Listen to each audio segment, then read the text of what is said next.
All right, so 2023. Let's talk about it.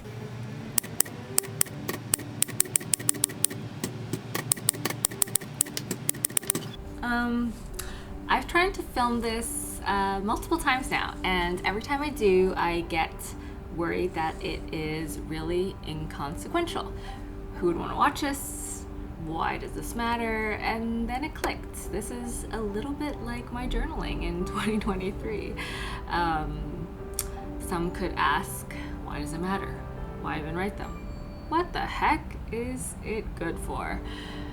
And you could say that I've become a little bit obsessed with stationery and journaling in 2023 since Sean gave me my first fountain pen, this Kaweco Lilliput copper. It's still one of my favorite fountain pens to date. It was a birthday present. He bought it at Yoseika, which was our local stationery store when we lived in Greenpoint. We have since moved out of Greenpoint officially. And from there, I guess the rest followed, like any good obsession does. I now own more pens than I can count. I have to embarrassingly tell people that the washi tape I just lent them is really not great tape, but in fact really great decorative tape. And I definitely own more notebooks and stickers than I could probably ever use. And so while the hoarder part of this hobby is perhaps not to be encouraged, the other side of things is I've left 2023 carrying with me a very, very well-documented year. And when I look back on 2023 now, I can look back on journal entries and feel like I've really lived a life well lived. You know, I can see that on March 12th. I was watching the Oscars, and that day I also got a Spam Musubi. And we were in the midst of moving, so, you know, we recorded a ton of that too. All the way to, you know, this summer or later this year when I met my friend's daughter Penny for the first time, or when one of my best friends called me and told me that she was pregnant. See, these are all the things that I can now kind of look back on and remember fondly. So all of a sudden, 2023 becomes or feels like at least my most consequential year, even though I know it's probably not. And there's likely many more consequential years that came before this. I just don't remember them very well. And some people might say, well, journaling is not for me. And that could be true. And I'm definitely not saying that this is something you need to do. I'm just sort of telling you, you know, a little bit about my experience with it in the last year, having done it almost every day, and what sort of benefits I found from it. And some people ask, well, what do you journal about? And that's a great question, because I think that's something that I struggled with for a long time, and sometimes for sure I feel like I'm just staring at a piece of paper and I have zero thoughts, and it truly feels like, it makes me feel like I'm stupid. And that's where all the fun stuff comes in. That's where all the washi tape comes in. That's where the stickers come in. You collect receipts, what we call ephemera, and these are what the blank pages can be filled with. Or you can doodle, or you can print photos from cameras. You can print photos from sticker photo cameras. I will talk about that later.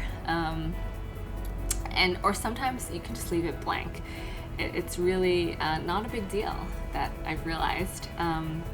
So this year really was about filling in different types of journals. This was my first completed hobonichi A6, and I filled in a lot of it. I did supplement it on the months that I didn't actually bring it with me. This is my traveler's notebook. Actually, I've owned this since 2009. So it still actually says Midori at the back. So it has the wear and tear of a well-loved Midori. This is before I knew even what the culture of traveler's notebook was. I just had this sitting in a drawer actually for the last 10 years.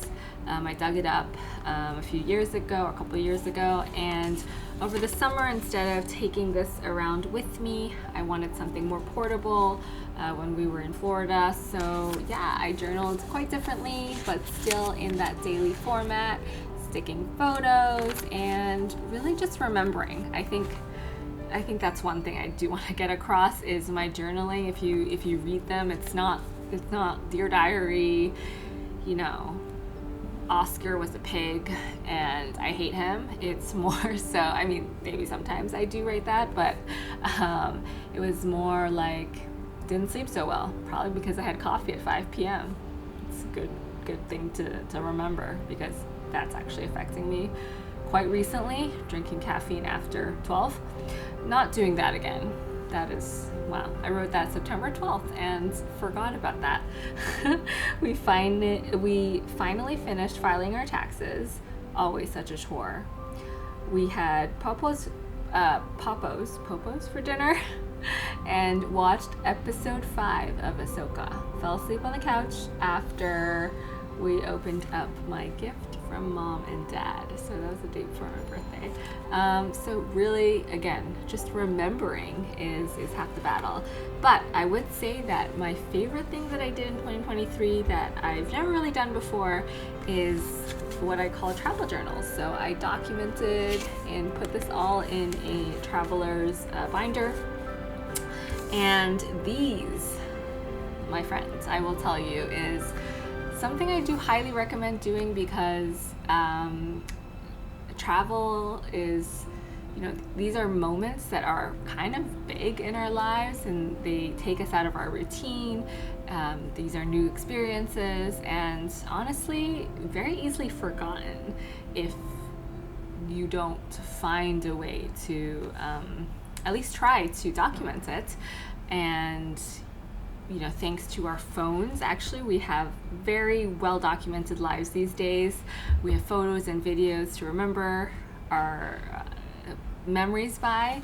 But one of the things that makes this so different is, I don't know, it just, you can sort of, as I go through this, and I do have a dedicated video going through all of this, you know, is a document of all the trips that I took, which is actually pretty crazy if you think about it. It's a few trips. I went to Japan a few times, Australia with my family and to see family, and I even documented a road trip, the one that we took from New York to Florida, and we drove through Virginia, drove through Philadelphia just to go visit some stationery stores.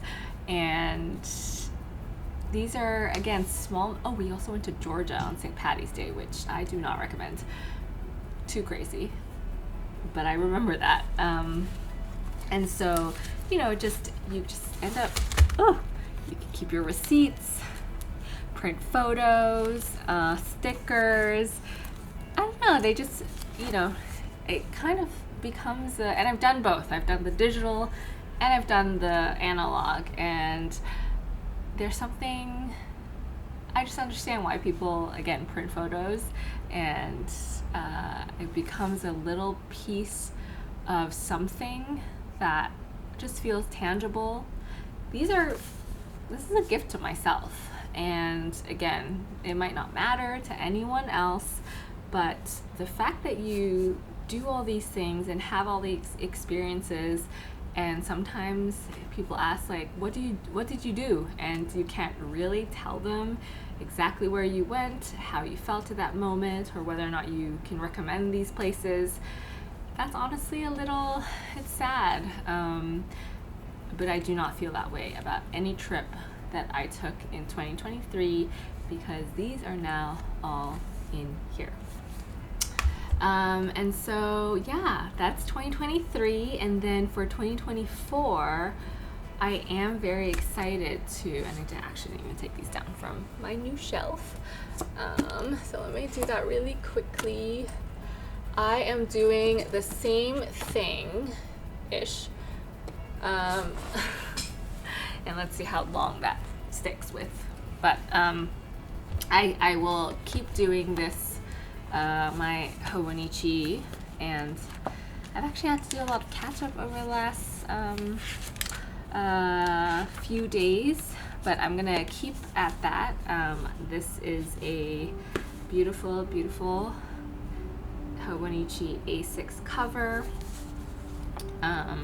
So this I'm sticking with, and I am also doing two other things. This is a 5-year journal, and this is something that I never thought I would do. So this will last from 2024 to 2028, which feels like a very long-term commitment, and it is. So how it works is you get one day, so January 8th, that was actually my friend Laurel's birthday. So every year, 2024, 2025, 2026, blah, go on, I can write a little blurb. And so the first year is actually the biggest slog, because there's nothing there that you can go up against and see. But imagine, I have every day filled out for 2024. The next year when I start in 2025, I will be able to see, hey, this is what I did last year. And so this one I am doing a really great job of keeping up with. I like how minimal the effort is. It's really just a few lines a day. I try to do it at the end of the night. If not, I will do it the next morning. And that's it. It's just a few lines. I try to stay positive and ask myself, hey, if you were to read this last year or next year, what would you want to read? So this is the Hobonichi 5-year journal in A6. So these are actually the same size. And then this year I'm also going with a week's planner, a personal planner. So I'm being very cognizant of trying to not mix business or work with my personal stuff.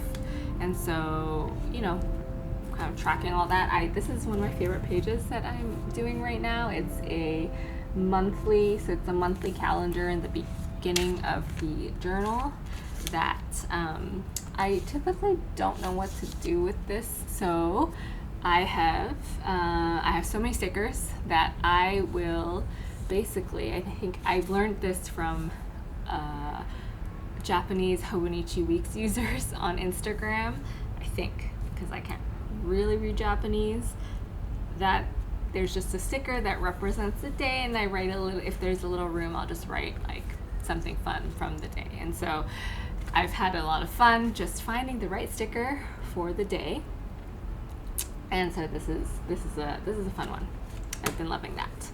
And then lastly, what I wish I did last year. So last year was my year of reading, and I read 69 books, which is great. But I do remember actually most everything about them, but I wish that I did do a reading journal. So this year I bought all the travelers' diaries for 2024.